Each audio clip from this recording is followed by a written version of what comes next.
So let's start with a D scale. So D, unlike violin, the cello has a C string, low C string. So one finger in first position, which is about a little bit more than an inch from the top, the scroll, is where D is.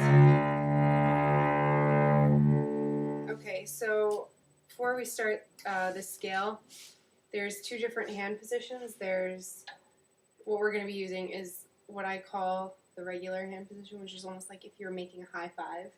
Okay. You're high-fiving someone, that's the distance between half steps. So I know on violin it's a lot closer, and my other student was having a bit of trouble because her fingers kept staying very close together, but just remember it's kind of like normal high five, put your fingers on the cello. And then there's extended position, which is normal high five, except your first finger and your middle finger have a space in between. So it's compensating for a whole step.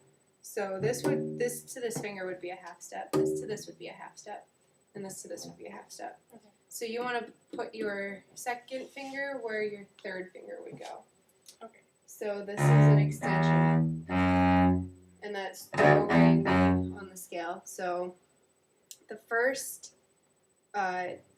two sets of like brackets in the scales, like the first, those are the only two times you need extension in the 2-octave scale. So let's try that. Okay, extension?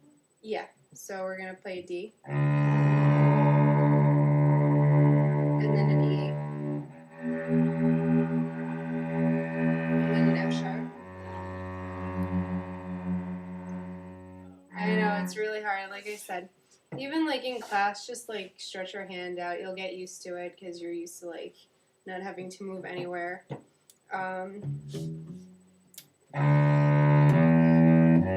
And try, I know it's going to be difficult because you seem like you have smaller hands, but try and keep all your fingers down when you extend, because I see right now you're kind of doing one of these things, and I used to do that too, so I understand. It's just a lot more comfortable. So let's try again. D, E, F sharp, and then we're going to slide into G.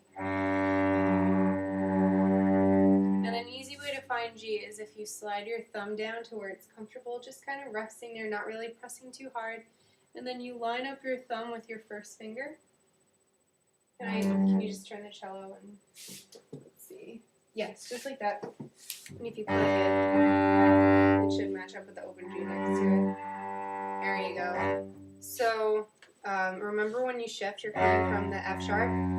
You only have a half step to shift, so it's not that big of a jump. Even though it feels like it because you're making it with your first finger. Not that big. So let's try D, E, F sharp, G.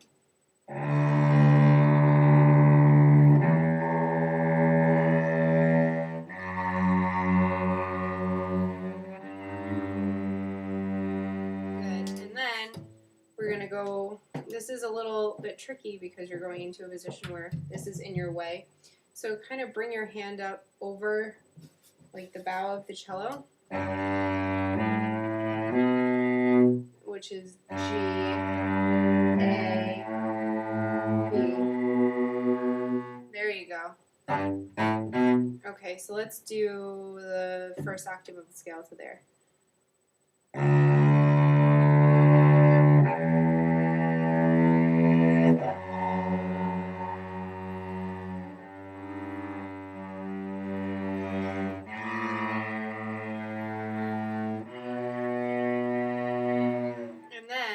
From this B, you're going to shift back a half step. So if your first finger's on the G, you want your first finger to go to a C sharp, which if you go back one on the C string is an F sharp. If you go over one string, it's a C sharp. So you're only going back a half step, so don't feel like you have to stretch too far.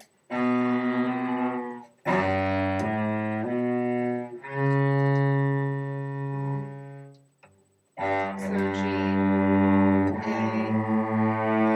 B, C,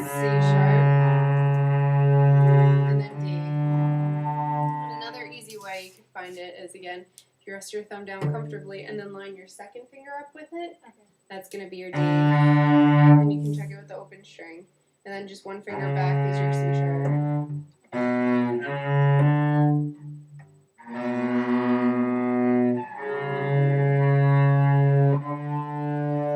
then your fourth finger down, which is like the natural hand position. So now you're kind of in that high five range where you're working with the half steps. So it'd be half step, whole step. Okay. So then let's play the whole first octave of the scale, starting from the low D to the high D.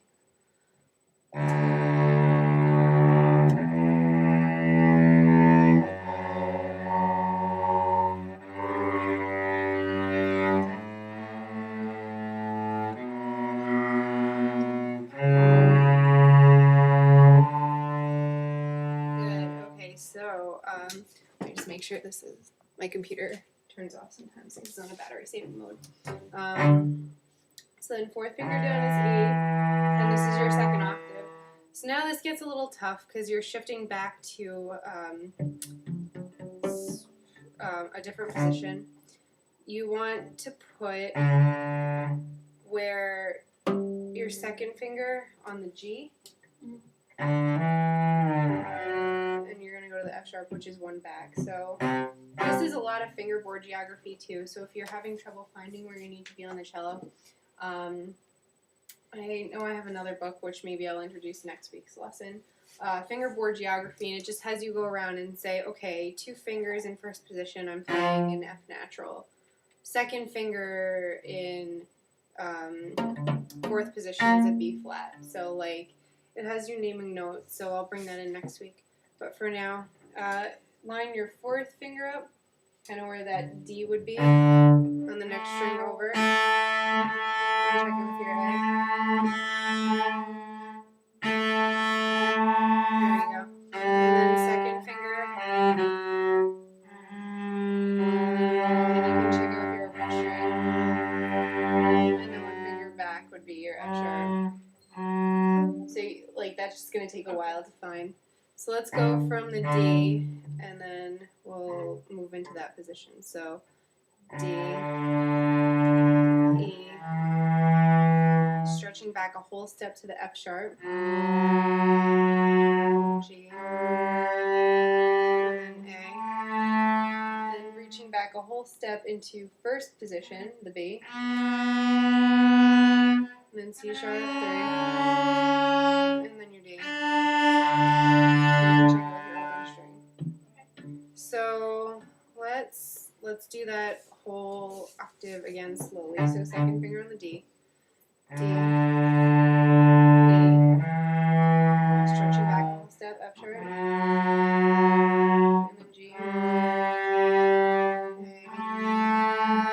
back to B,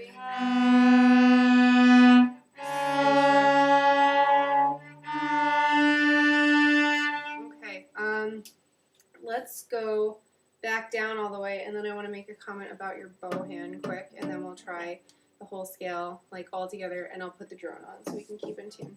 So let's put fourth finger on the D and check it with your open string. Okay, so D, C sharp,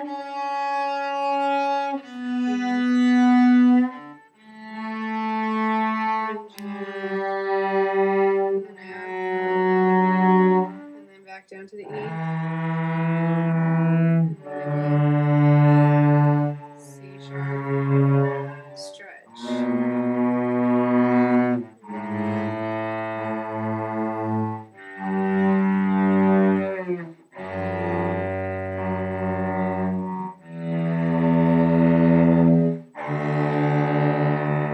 actually, yeah, I was a little sharp, sorry, but that's the gist of a scale.